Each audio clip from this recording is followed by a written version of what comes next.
lost the confidence of his people.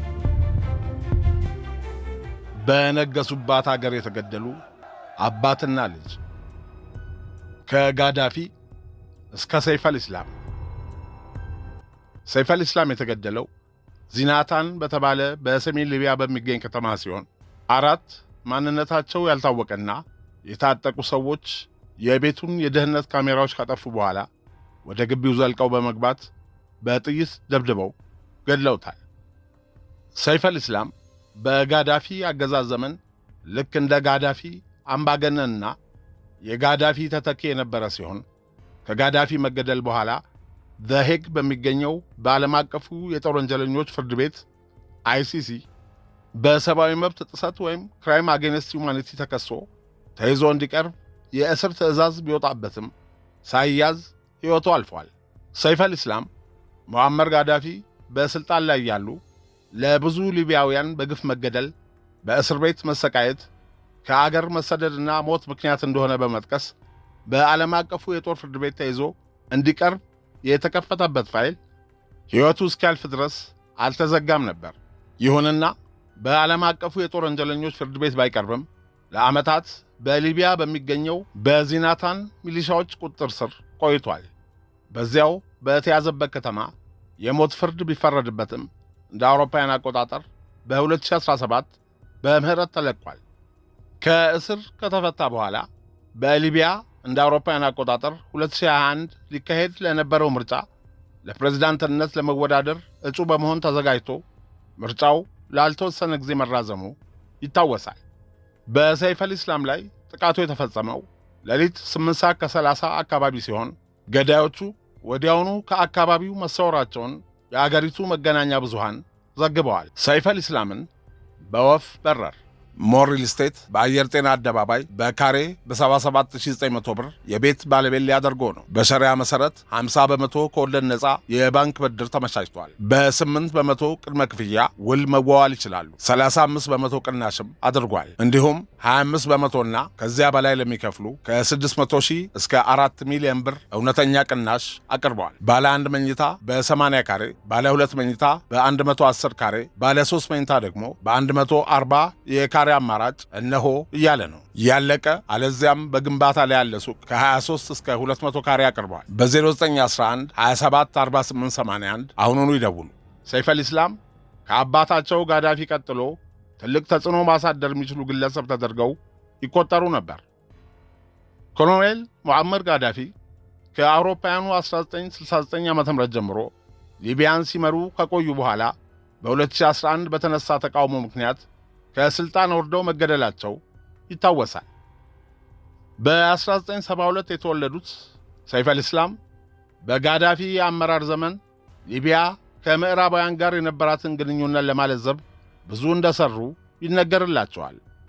አባታቸው ከስልጣን ከተወገዱ በኋላ በጋዳፊ ዘመን በነበራቸው ሚና ተከሰው በሚሊሻ ቡድን ቁጥጥር ስር ውለው በዚንታን ከተማ ለ6 ዓመታት እስር ቤት ቆይተዋል።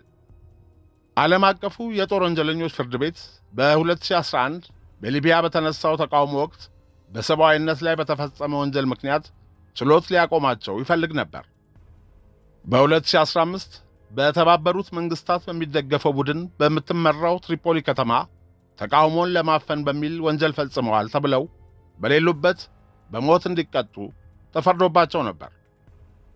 ሰይፍ አልእስላም ከጋዳፊ ልጆች ሁሉ ለጋዳፊ በጣም ቅርብና የጋዳፊ ወራሽ ተደርገው ይቆጠሩ የነበረ ሲሆን የጋዳፊን ኃይለኝነትና እብሪት አባታቸውን መክረውና ዘክረው በረድ ከማድረግ ይልቅ ከአባታቸው የባሱ አምባገነንና ጨካኝ ነበሩ።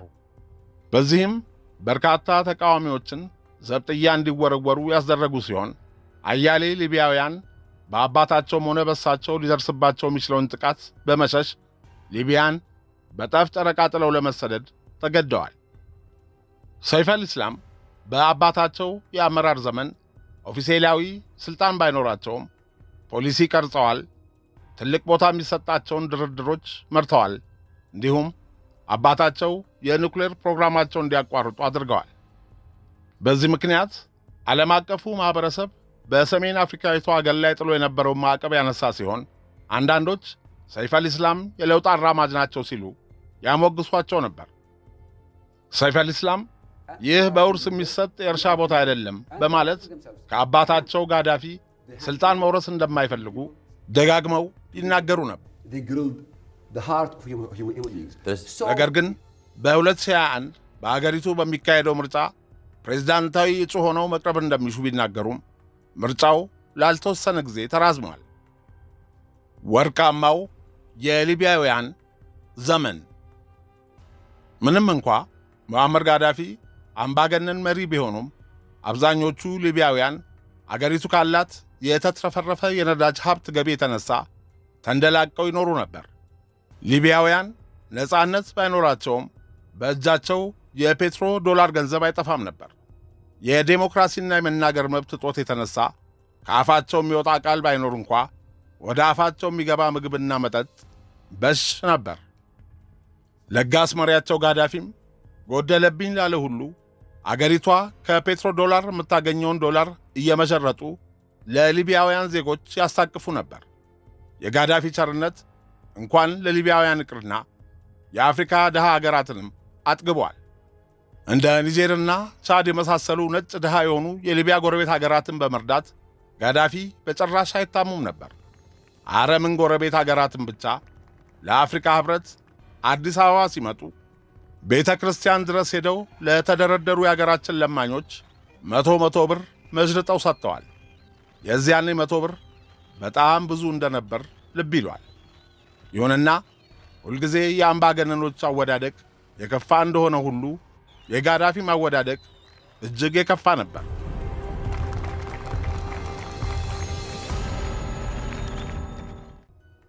እብሪተኛው ኮሎኔል ጋዳፊ በወንበራቸው ትሪፖሊ ላይ በነበሩበት ወቅት የምዕራባውያን የጦሩ ኅብረት ኔቶ ሳይቀር ይፈራቸው ነበር።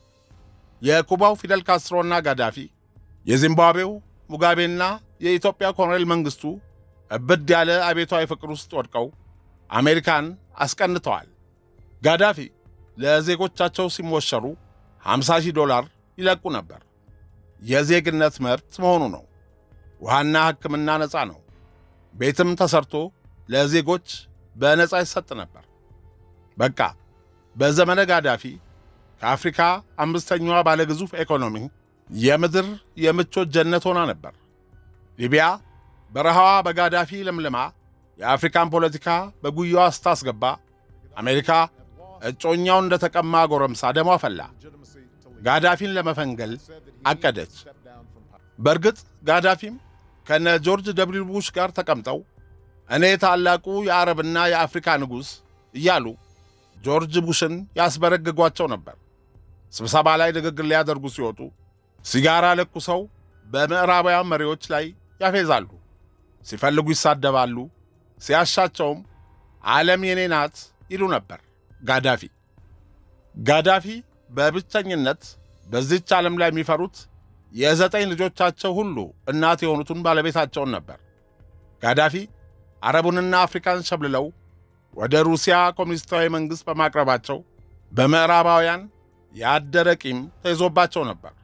የኋላ ኋላ የምዕራባውያን ቂም በ2011 የተነሳውን የአረብ ስፕሪንግ አስታኮ የሊቢያን አማጺ ኃይሎች ለመርዳት በሚል አሜሪካ፣ ፈረንሳይና እንግሊዝ ኔቶን አስከትለው ወደ ሊቢያ ከዘመቱ ከሳምንታት በኋላ ጋዳፊ በአማጺያኑ ከተሸሸጉበት ቱቦ እየተቀጠቀጡና እየተወገሩ ተጎትተው ሲወጡ መላው ዓለም በቴሌቪዥን አይቷል።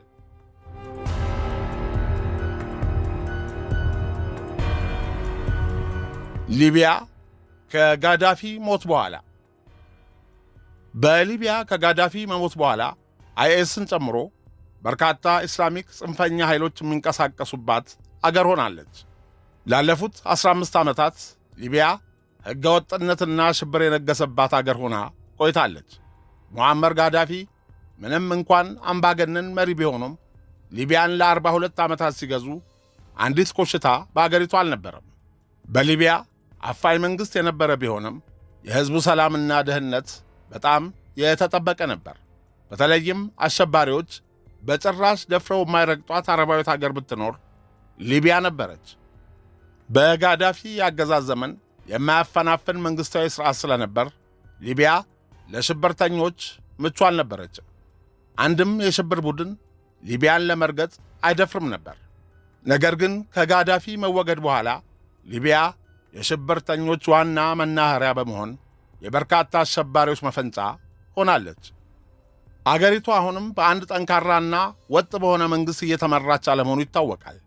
በአንድ በኩል በዓለም አቀፍ ደረጃ ዕውቅና እንዳለው የሚነገርለት ገቨርንመንት ኦፍ ናሽናል ዩኒቲ የተባለው ፓርቲ በጠቅላይ ሚኒስትር አብዱላ ሐሚድ የሚመራ አስተዳደር ሲሆን በዋና ከተማዋ ትሪፖሊ መቀመጫውን አድርጎ አገሪቱን እየመራ እንደሆነ ቢታወቅም የዚህ ፓርቲ ተቀናቃኝ የሆነው ገቨርንመንት ኦፍ ናሽናል ስታቢሊቲ ፓርቲ ደግሞ መቀመጫውን በቤንጋዚ በማድረግ ራሳቸውን ጠቅላይ ሚኒስትር ብለው በሚጠሩ በኦሳማ ሐሚድ ይመራል። ኦሳማ ሐሚድ በዓለም አቀፍ ደረጃ ዕውቅና ባይሰጣቸውም በአገሪቱ ምስራቃዊ ግዛት በሚገኙ የሕዝብ እንደራሴዎች ዘንድ ተቀባይነት ያላቸው ሲሆን በተጨማሪ የአገሪቱ ብሔራዊ ጦር አዛዥ በጀነራል ከሊፋ ሀፍታርም ከፍተኛ ድጋፍ አላቸው። ሁለቱም ተቀናቃኝ መንግሥታት የየራሳቸውን አስተዳደር የሚያካሂዱ ሲሆን በርካታ ግዛቶችንም ለራሳቸው ተቆጣጥረዋል። ይሁንና በሊቢያ አንድ ወጥ የሆነ መንግሥት ባለመኖሩ ወደፊት የሚፈጥረው ችግር የበለጠ የጎላ ሲሆን በይበልጥም የሰይፍ አልኢስላም መገደል በሊቢያ ያለውን ደካማ ሰላምና የፖለቲካ ሁኔታ ይበልጥ ሊያባብሰው እንደሚችል ስጋት ተፈጥሯል።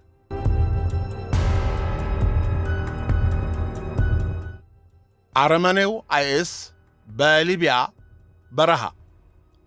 ሊቢያ በ2011 እንደ ኮረዳ ልጃገረድ ቅብጥ አድርጓት ኮሎኔል ጋዳፊን ነፋስ እንደነካው ዋርካ ከአድባሯ አስፈነቀለችው። ነፋሱ የምዕራቡ ነበር። ያለ ንፋስ እንክርዳድን ከምርት መለየት አስችልም መሰል ጋዳፊን ፈንግላ አይኤስን እንደ ጫጩት ፈለፈለች። በሊቢያ በረሃዎችና በሜዲትራንያን ባህር ዳርቻ አይኤስ ሰይፉን ስሎ ስደተኛ መቅላት ጀመረ። የጋዳፊ ርስት ተደፈረ። የስደተኞች መቃብርም ሆነ። አይኤስ ሊቢያ ውስጥ በስፋት በመንቀሳቀስ በጣም በርካታ የሽብር ድርጊቶችን ፈጽሟል። ብዙ ዜጎችን አግቷል። በአሰቃቂ ሁኔታም ገድሏል።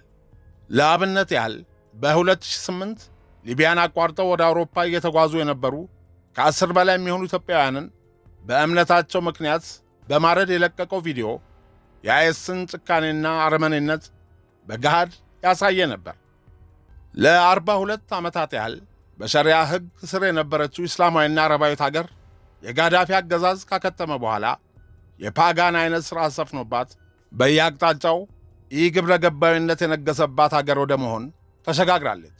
በአሁኑ ወቅት በሊቢያ ሁኔታዎች ልክ ጋዳፊ ከሥልጣን በተወገዱባቸው የመጀመሪያዎቹ ዓመታት አይነት የከፋ ነገር ባይሆንም አሁንም አገሪቷ ሙሉ ለሙሉ ሰላምና ጸጥታ የሰፈነባት አይደለችም። ዝርፊያና አስገድዶ መድፈርን ጨምሮ እጅግ በርካታ ሥርዓት አልበኝነት የሰፈነበት ሁኔታ ከጋዳፊ በኋላ በአገሪቱ ሲከሰቱ የነበሩ ሕገወጥ ድርጊቶች ናቸው። አሁንም ሊቢያ በመንታ መንገድ ላይ ነች።